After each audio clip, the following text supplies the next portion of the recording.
Joker comes to Metropolis. Looks like he's tired of Gotham and Batman. Now he wants to test how much chaos he can stir up in Superman's city. On the roof of the Daily Planet, Joker announces he's planted bombs all over Metropolis. Only he knows where they are. It's a direct challenge to the Man of Steel. Seconds later, Superman shows up. Joker wastes no time mocking his costume, calling him dull and personality-free. Superman stays calm. To him, Joker's just another clown. Joker ramps things up, claiming the bombs are already armed. Now it's time for Superman to prove what he's made of. Then comes a twisted back and forth. Joker talks about the awful things he's done and admits he's lost direction. So he's chasing chaos for fun now.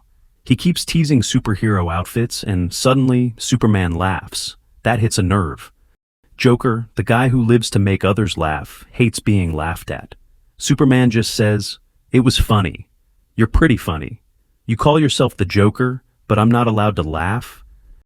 Now angry, Joker shifts gears and makes up some wild story, claiming Batman's actually a billionaire who kidnaps the homeless and turns them into supervillains. As Joker rambles, Superman gets bored. He cuts him off and says, "It's starting to feel like a waste of time to listen to you." That's the last straw. Joker threatens to blow everything up. Superman calmly warns him, "I wouldn't do that." Joker calls his bluff. But in a flash, Superman disappears, then comes right back, holding all the bombs. Joker freezes. Superman explains he'd been tracking the bombs the entire time, picking up on a unique sound frequency they emitted. While Joker was talking, Superman was busy locating each one. But Joker still tries to play tough, so Superman tosses the bombs at his feet and says, "Go ahead, do it." The building's empty. The streets are cleared. Superman even tells him to take a moment and think it through. Joker keeps talking trash, calling Superman boring and forgettable.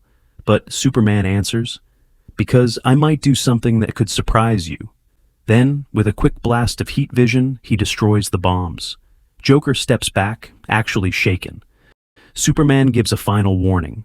If Joker ever sets foot in Metropolis again, he won't get another chance.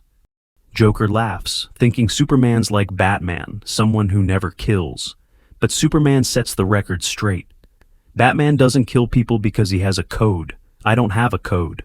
Joker laughs again, but this time, it doesn't last long.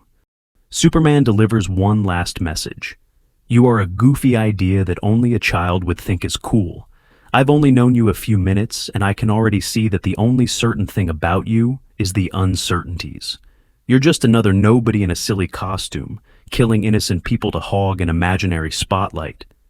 Then he grabs Joker and ends it with, "Now, get the hell out of my city."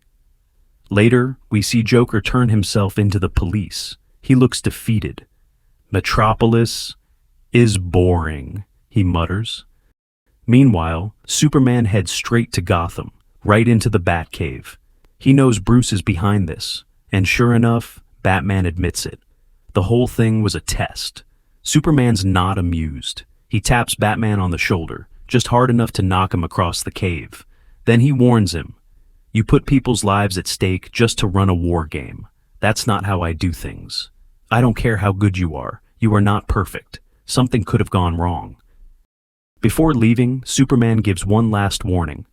"Don't let Joker come anywhere near Metropolis again, or next time, your little playmate won't make it home." The issue ends with Superman floating in space, far from Earth. He remembers one of Joker's jokes, and quietly laughs to himself. Then, the Man of Steel flies on.